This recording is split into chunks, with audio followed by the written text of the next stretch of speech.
Então tá, vamos para mais uma aula aqui de filosofia, segundo ano, terceiro ano, desculpe, né? E dar continuidade, né, à apostila, como eu falei, com temas, né, de outras fontes, né? Basicamente quase todas buscadas na internet, né? Vamos facilitar a vida. Então ali nós temos ali uma imagem, né, uma gravura do século XVI, né, representa, né, o heliocentrismo. O que é o heliocentrismo? Você sabe, Laura? Não, Não? não. Seria o Sol, né? O Sol como centro, né, do nosso sistema. Por isso nós chamamos de sistema solar, né? Porque o Sol é o centro onde orbitam, né, os planetas em volta dele. Só que nem sempre foi assim. Em alguns momentos da nossa história, se provava, por exemplo, que a Terra era o centro do universo. Isso você já ouviu falar, né? Lembra? Sim, isso sim. Então, teve por muito tempo, se provava que era a Terra, né, como centro do universo. Era uma concepção mais da teoria, né, vamos colocar, teocentrista, né, Deus como centro do universo, etc. e tal, né, que era a Idade Média. Né? Isso, de uma certa forma, né, essas questões que envolvem o planetário, né, e todo o seu sistema, né, em todo o universo, são questões que são bastante, vamos colocar assim, é, não difíceis, também difíceis porque nós temos teorias. A partir do momento que nós temos teorias, nós não temos nada provado. Não existe, por exemplo, nós temos uma teoria da formação do universo que é do Big Bang. Tudo bem. É a teoria mais válida, mas não significa que seja única.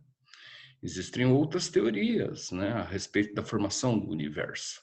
Né? Então, essa questão do heliocentrismo, teocentrismo, né, foram bastante amplamente discutidas até chegar, lógico, né, numa definição, né, a qual se prova que o Sol é o centro. Né? Isso nós estamos falando da Idade Moderna. Né?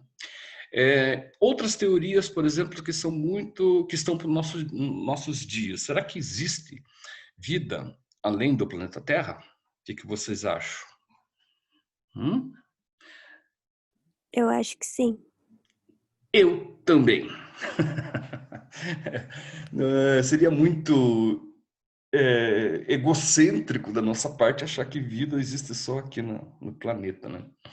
Aí nós podemos, nossa pirar na batatinha, né? Pode ser que exista no planeta não só a vida como nós conhecemos, né? Que é o ser humano na Terra, ou alguma espécie de vida inteligente ou racionalista, vivendo apenas na Terra. Pode ser que exista no mar também, a gente não sabe. A gente é 30% é terra do nosso planeta, 70% é água. Né? Então, são teorias. Um outro planeta pode ser que exista. Você já viu, não sei se vocês já viram, né? Não só o pessoal que está acompanhando minha aula aqui remota, presente, né? Mas não sei se você já viu aqueles agroglifos. Já chegou a ver isso? Já chegaram a ver isso? Não. Não? Eu vou colocar aqui só para matar curiosidade aqui, tá? Talvez, vou colocar aqui, vou chamar aqui. É uma coisa muito louca e coisa que acontece muito aqui no sul, né? Nossa região aqui é muito comum, Prudentópolis, Santa Catarina, Prudentópolis aqui no Paraná, Santa Catarina, né? Que são desenhos em campos. Quer ver? Eu peguei. Aqueles desenhos que tem nas plantações? Oi? Aqueles desenhos que tem nas plantações? Se você puder falar um pouquinho mais alto. Aqueles desenhos que tem nas plantações? Isso, garota, isso mesmo. Eu vou mostrar um aqui. Ah, sim, eu já vi sim. Muito. Você mora onde, menina? Eu tô em Foz do Iguaçu. Foz do Iguaçu, então você é do Paraná. Já aconteceu algum caso aí por esses lados aí? Já mais pra frente de Foz, assim, tipo, Legal, isso é interessante, né? duas cidades antes. Ah, é? Bacana. Quer ver? Isso. Eu vou dar uma olhada aqui. Peraí, deixa eu ver aqui. Deixa eu pegar aqui. Onde é que está aqui? Meeting Controls aqui. Estão vendo ou não? Não. Não? Peraí, então. Deixa eu... New Share. Aqui. Ah, aqui agora, tá? Vamos ver aqui. E agora? Agora dá. Sim. Legal essa aqui, ó. Olha só que bacana aqui, ó. Isso aqui é uma... Olha, ó. Patética, diz o professor sobre imagem supostamente feita por ETs no Paraná. Círculos aparecem em chacras de Prudentópolis, no interior do estado. Já o ufólogo afirma estar convencido de que é um sinal de extraterrestre. E como não tem a sombra de dúvidas, olha só que loucura, mano. Nenhum ser humano consegue fazer com exatidão esse tipo de desenho. Não existe como, né? A precisão é muito grande. Existem outros desenhos, mas eu acho que não sei se cabe entrar aqui, mas se vocês tiverem curiosidade, entrem lá para vocês verem. É bem bacana.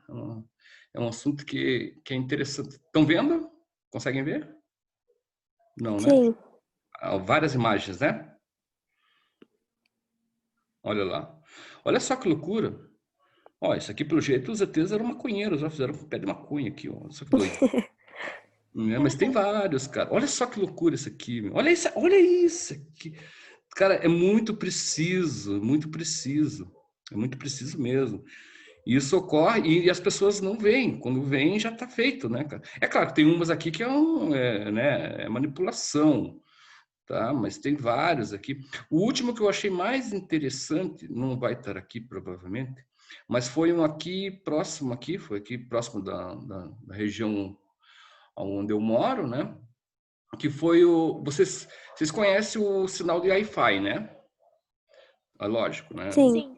Então, cara, sério, meu, eu fiquei muito de cara, assim, sabe? Porque, assim, acho que foi o desenho mais simples que eu vi de um agroglifo, que era exatamente o sinal de Wi-Fi. Era uma bolinha com aqueles dois risquinhos, né, que acompanham a órbita da bolinha ali, que era como uma espécie assim, pô, escuta, nós queremos conversar, dá para conversar, dá para a gente se comunicar.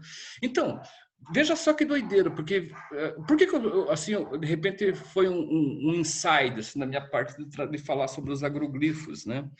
Porque em pleno século XXI, com todas, a gente não tem um exemplo, não tem uma prova, né, palpável, específica de que existem, né? Mas há, com certeza, a possibilidade de se pensar nisso, porque os sinais estão claros, né? Como foi, por exemplo, lá o caso do ET de Varginha. Existem tantos outros casos aí que a gente, as respostas nunca são claras para nós, né? É sempre uma coisa assim que tenta se passar por cima, assim, olha, não tem nada a ver, isso daí é, sei lá o quê, né? Sempre tenta manipular a informação.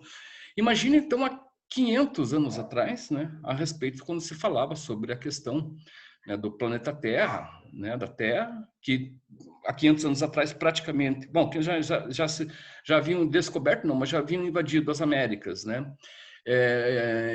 Então, um novo continente, para eles um novo mundo, porque o que nós temos hoje como, por exemplo, o que nós não conhecemos, o que não é conhecido na nossa parte, que é pouco conhecido, pelo menos, né?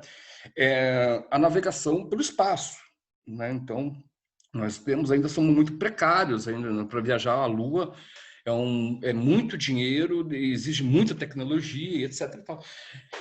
Lá naquele momento, o grande problema deles era a navegação no mar, entendeu? Então, as coisas estão uma certa evolução. E o ser humano, para entender isso tudo, para ele se adaptar a esse meio, de uma certa forma, é difícil. É difícil ele se adaptar às coisas novas. Nós temos esse problema, né? De se adaptar às coisas novas. Nós somos apegados a resultados, a coisas que nós conhecemos, né? Talvez por isso que nós, hoje em dia, ainda vivemos sobre a égide de uma constituição baseada na Grécia antiga, em modelos baseados na Grécia e Roma, que foram duas culturas, tá, que deram certo. né? E de que forma, e eu vou provar para vocês que nós somos assim, e de que forma que deram certo, né?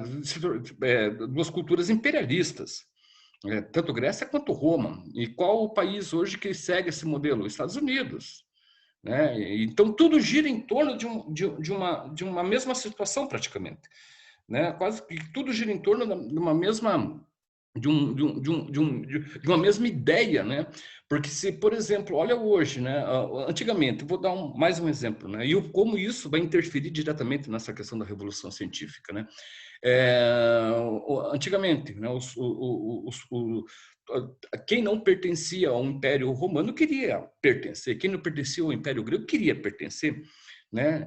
Se deixava, vamos colocar assim, a fazer parte daquilo lá, ou como estrangeiro, ou como escravo, etc. e tal, né? Hoje, da mesma forma, né? Os países de primeiro mundo, como alguns europeus ou mesmo os Estados Unidos, né? Boa parte né, das pessoas, da população, não boa parte, mas uma parte significativa da população é de estrangeiros, né? Se não de escravos também, né? Porque trabalham por um custo, pelo valor bem abaixo do que uma mão de obra lá especificamente vai valer, né? Então, essa foi só uma pira, sempre assim, tirar, assim, falando um pouco sobre essas questões. Então, o mundo, para se adaptar a uma nova fórmula, aos novos modelos, é muito difícil. O ser humano, ele caminha a passos lentos conforme a sua evolução, né? Então, nós temos lá a questão da revolução científica. Então, agora temos três, né, figuras importantes ali que podem esclarecer um pouco. Podem esclarecer um pouco sobre essas mudanças, né? Bom, Galileu, ou a Revolução Galileana, que é matemática, ou uma revolução dedutista, né? Um conceito de dedução, né? Deduz-se porque, né? Você tem um experimento, né? E quando você trabalha esse experimento, há a questão do dedutismo ou, né, uma prática que é o indutivo, você praticar, o praticismo, a prática daquilo, né, o empírico. O que é o empírico? É você colocar em xeque, colocar a prova, colocar a teoria com relação, você praticar a teoria. Né? Cartesiano também, que é o mecanicismo e o dedutivismo, né? Que também trabalham com a mesma lógica, né? da ciência. Né? Interessante é que tanto um quanto o outro, né? Eles estão, no momento, eles estão, de uma certa forma, né? Tendo informações, né? Compatíveis um com o outro. Então, o que acontece ali, né? Essa tal de revolução científica, ela está proposta, ela está sendo colocada numa questão mais filosófica ainda, né? Por quê? Porque nós temos todas essas vertentes, vamos colocar, da revolução científica que acontece na Idade Moderna, de uma certa forma, elas já haviam ocorrido, esses modelos eles já haviam sido propostos muito tempo antes. Né? Nós temos lá, por exemplo, tanto os matemáticos, os físicos, né, os filósofos gregos, né, mais gregos do que romanos, mas já que haviam desenvolvido de uma certa forma, as teorias que foram posteriormente, né, pegas, né, e postas em prática. Qual que é a questão? O que é interessante aqui? Nós temos que ver que o interessante aqui é um período de 1000 anos praticamente, que foi a Idade Média. Eu não vou fazer como outros professores de história, que fazer uma crítica diretamente, a crítica à igreja. Tá?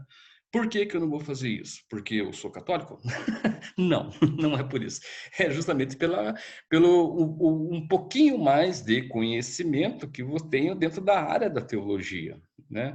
Veja, nós estamos no momento, sim, nós passamos por um momento conturbado, mas esse momento conturbado que nós passamos, por mais que fosse uma outra instituição no poder, também não conseguiria dar um passo à frente. Por que nós estamos falando? Porque nós estamos falando especificamente da ação do ser humano dentro do seu espaço, ou de uma relação de poder, tá? Que estava sendo imposta, tá? A um modelo já vigente. O que era esse modelo vigente? Era vamos colocar assim, o poder do Império Romano, que para cair, para se desconstruir tudo aquilo que foi, ou demorou praticamente 2000 anos, levou tempo. Né? Então, as coisas ficaram conturbadas. Tá?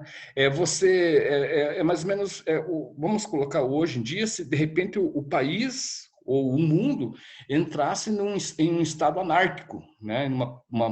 Numa revolução de anarquia, onde cada um, devido ou com o seu poder, tá? Se impõe com relação ao outro. Né? Se você pega, por exemplo, 476, que é a queda do Império Romano, até 1453, é um período extremamente conturbado, onde instituição nenhuma poderia, tá? Vamos colocar assim, pacificar e começar tudo de volta, começar com leis, Tanto é que não existem. Vocês vão ver que na Idade Média não vai existir o que vai acontecer na Idade Moderna. Tá? Um senso comum para que se haja uma política de Estado que se passe a viver sobre ela.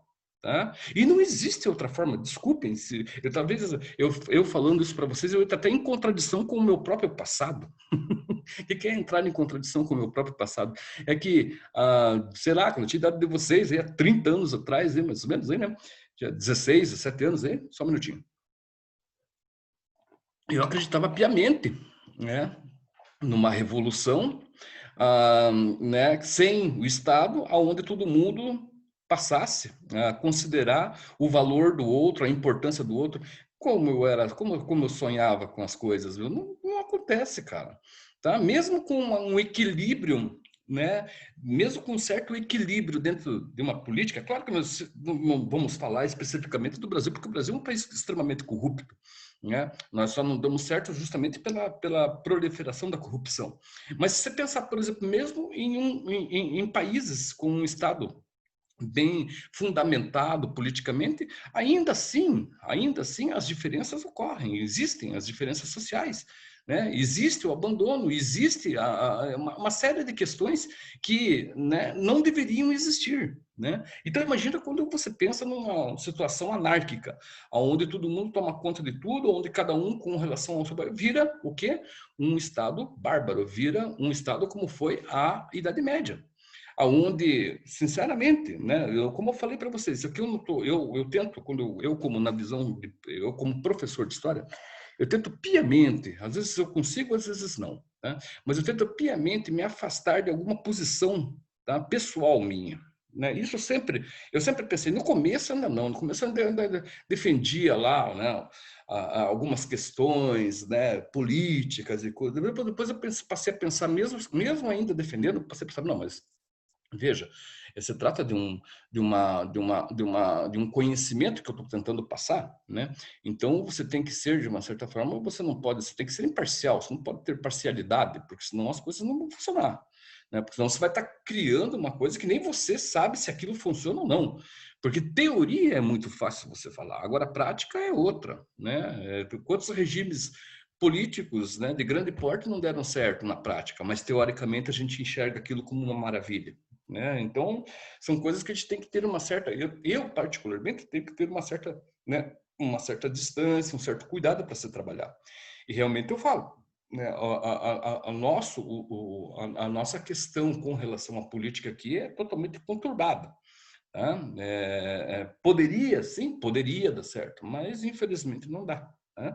Então, todo esse pensamento, essas relações que se tiveram, que aconteceram na Idade Moderna, foram realmente revoluções de grande porte, foram realmente revoluções ou reestruturações, tá? Que passaram a acontecer de uma certa forma com um intuito de positividade, de mudanças significativas. O problema é que a coisa sempre vai para o outro lado. Sempre se toma partido disso, o poder sempre toma partido disso daí. Né? Então, classificando lá, os humanistas, então, que é o que nós estamos estudando, essa galera toda aí, né? Uma galera muito, de repente, à frente do seu tempo. Quando você pensa em humanismo, é interessante deixar claro também que nessa revolução científica, muitos pensadores, tá, eram teólogos. Tá? Muitos pensadores eram teólogos, muitos pensadores estavam ligados à igreja. Muitos pensadores estavam ligados a essa igreja, uma igreja que vem desde o século II transformando. Nós estamos falando de uma revolução científica, mas a revolução científica ela acontece onde? Ela acontece geralmente dentro das universidades. Universidades quais foram criadas no século XII pela Igreja Católica. Né? Então são coisas assim que são parte da história. Entendam que não há, e nem quero, e nem tenho a pretensão de forma alguma de puxar a brasa aqui para o meu assado, aqui, se é que eu tenho algum assado, né? Mas de forma alguma eu quero defender uma instituição, até porque as cruzadas para mim foram o show de horror e foram promovidas por quem? Pela Igreja Católica. Tá? Cruzadas que mataram milhares de pessoas, né? Se nós pensamos no genocídio, né? Em todo aquilo que aconteceu na Segunda Grande Guerra Mundial, isso já havia acontecido com os judeus pelos cristãos, né? Por uma briga política religiosa, né? Horrível, né? Eu tenho um povo que eu acho, assim, na verdade, assim, foi um primeiro contato que eu tive com as cruzadas foi há muitos anos atrás, quando eu tinha 13 anos, quando eu era estudante, e eu lembro que eu peguei um povo, né, talvez acho que a primeira cruzada que foi a Albigense, né, que sofreram os cátaros, né, os cátaros, que ainda é uma religião que sofreu, né, os malefícios das cruzadas, né, foi acho que o povo que mais sofreu, eles são ali do sul da França, né, os albigenses, né, onde houve um suicídio coletivo por quê? Porque o castelo onde eles estavam cercados, né, estava com poucas condições de sobrevivência e antes que os cruzados entrassem, massacrassem da forma como massacravam, resolveram se matar, que seria menos doloso a morte. Morreram mais de 300 pessoas, um suicídio coletivo. Cara, é uma doideira isso daí, né, cara? E foi promovido por quem? Se não por uma igreja, né? Não por uma igreja cristã, de forma alguma, né? Foi por uma igreja, uma instituição pessoal, tá? Imbuídos ou vestidos, né? De trajes, vamos colocar assim, santificados, né? Santificados por trajes, aquela coisa do cordeiro, o lobo em pele de cordeiro, o cordeiro em pele de lobo, agora não lembro bem, mas vocês entendem qual que é essa daí, né? Então, veja, isso é horrível, é horrível. Eu nunca vou concordar com isso, sempre vou trabalhar com isso, sempre vou mostrar, porque a história ela serve para isso. É mostrar o quanto o abuso do poder ocorreu e pode ocorrer. E, de uma certa forma, todo esse abuso do poder que foi do passado, ele já aconteceu e acontece ainda, com outra roupagem, mas acontece ainda, né? Então, ó, os humanistas, eles buscavam introduzir novos métodos críticos com base na interpretação de obras clássicas, né, corrigindo erros, omissões e modificações realizadas pelos monges copistas da Idade Média. Aqui ele foi... é um tema que eu gosto de trazer, né? E eu gosto de mostrar exatamente como as pessoas pensam isso, né? Olha lá, sempre é culpa do monge da Idade Média, tá? Sempre, mas os caras nunca veem o outro lado. Como eu falei para vocês, se houve uma revolução, uma grande revolução na Idade Moderna, por parte da ciência, ela foi feita dentro de uma academia que foi criada lá na Idade Média pela Igreja. Então, a igreja não é um mal todo. Sim, ela é. Existem momentos que, sinceramente, são intragáveis. Eu, particularmente, quando acontecer, quando nós passarmos... Inclusive, logo, vou falar da família Médici, logo vou falar do Papa Alexandre VI, né, que foi um anticristo para mim, na minha opinião, um papa anticristo, na minha opinião. Vou falar, lógico que eu vou falar, mas eu não tenho sombra de dúvidas. Eu como historiador, é minha obrigação de falar isso, indiferente do que da minha crença, etc., eu tenho que trazer, mas eu tenho que trazer os outros lados também, né, porque quando se há uma discussão a respeito nesse âmbito, a respeito dessas questões, tá, o que ocorre? Ocorre sempre a questão de uma vingança. É sempre assim, cara. A gente nunca vai dar certo porque o ser humano, naturalmente, ele se vinga do outro. Racionalmente, não humanamente, racionalmente ele pretende, né, a buscar uma reparação através da vingança, cara. Nunca a gente vai dar certo a partir do momento que nós passamos a pensar e sentir isso. Tá? Isso vem antes mesmo, quando você pega, por exemplo, a filosofia cristã de Cristo, lá do primério, lá dos primórdios, lá dos primeiros séculos, né? O cristianismo, antes de se tornar uma instituição, nós vemos, né, o perdão. Mas não só vemos isso daí, nós vemos em outras culturas, tá? Culturas que também primavam, né, por uma aproximação através não do ódio, sim do amor. Nós temos várias culturas que nós podemos pegar antes mesmo do cristianismo, tá? Antes mesmo dentro do judaísmo, dentro da concepção posteriormente, né, da religião muçulmana, tá? Os preceitos são outros, né? O problema é que sempre tem uma parte, né, dessas instituições que primam, né, pelo ódio, né, que primam pelo poder, né, que se colocam no poder, mas não significa que é um todo, não podemos pensar dessa forma, né? Hoje nós pensamos hoje muito mais no ecumenismo, indiferente da religião, indiferente mesmo da própria crença, quando nós falamos hoje por uma questão né, de relação com algo espiritual, né? Hoje o ateísmo é bem-vindo, né? Por que não? A Umbanda é bem-vindo, as religiões evangélicas são bem-vindas, nós queremos ser bem-vindos também, todo mundo é um todo, a gente tem que pensar que, né, o mundo, a política do mundo tem que ser, ou deveria ser feita para um todo, e não para alguém que se impõe em fazer a coisa para o bem acontecer. Não é para ele, é para todo mundo. É uma coisa que nós sentimos falta, por exemplo, no Brasil. Quando você pega a política no Brasil, ou a esquerda ganha, então agora nós, a esquerda, não é vocês, não. É todo mundo, a direita ganha, agora nós, não é vocês. Né? Não é seu tongo, é todo mundo. Você não está fazendo política para você direita ou para você esquerda, você está fazendo para um todo. Né? É compreensível isso, é muito compreensível isso quando, por exemplo, nós viajamos de um lugar para o outro e vemos lá o nosso dinheiro lá em ruínas, em colégios inacabados, em pontes inacabados. Não, eu não vou continuar porque isso quem começou foi um cara que não tem nada a ver com o partido político dele. Então, cara, você não está fazendo para o cara ou para você, você está fazendo para o bem comum, cara. São coisas assim. Para fechar, os humanistas, então, foram reconhecidos como reformadores do estudo universitário. Pode até ser, mas há lá as suas, né, como intelectuais ou artistas que criticassem a cultura tradicional ou renovassem sua obra. Bom, isso é normal. Né? Mas há controvérsias assim, e a questão é a própria crítica. Quando você critica, por que você critica? Porque você não faz e não quer fazer parte da cultura do outro. Ou às vezes você faz meramente isso, e nós fazemos isso meramente, não nós que nós somos aqui descolados, né? Nós somos descolados. Opa, como que não? Estamos aqui de manhã estudando. Na verdade, quantas pessoas se acham no direito, né, de não participar da aula e depois aí sair falando ladainha. E espero que escutem, que vão escutar depois quando pegar essa aula gravada aqui, ó. Vão escutar no YouTube lá, né? Vão escutar lá.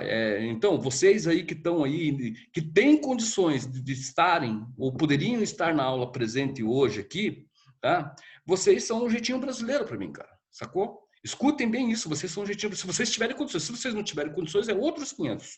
Tá? Se vocês não tiverem condições, que tem treino, tem coisa para fazer e realmente, né, tem o senso, tá? Daí sim, você não é com você. Eu estou falando com você aí que está escutando essa aula aqui e você tem condições de estar dormindo, babando essas horas, enquanto tem pessoas. É pouco, mas tenho pessoas aqui na sala de aula. Tá? É pouco, mas eu tenho pessoas dignas aqui na sala de aula que merecem nota. E isso eu vou ver muito bem no próximo trimestre, tá? Fechou? Então, para vocês aí, tenham um bom dia. Até amanhã. Até. Até amanhã. Até amanhã. Tchau, tchau.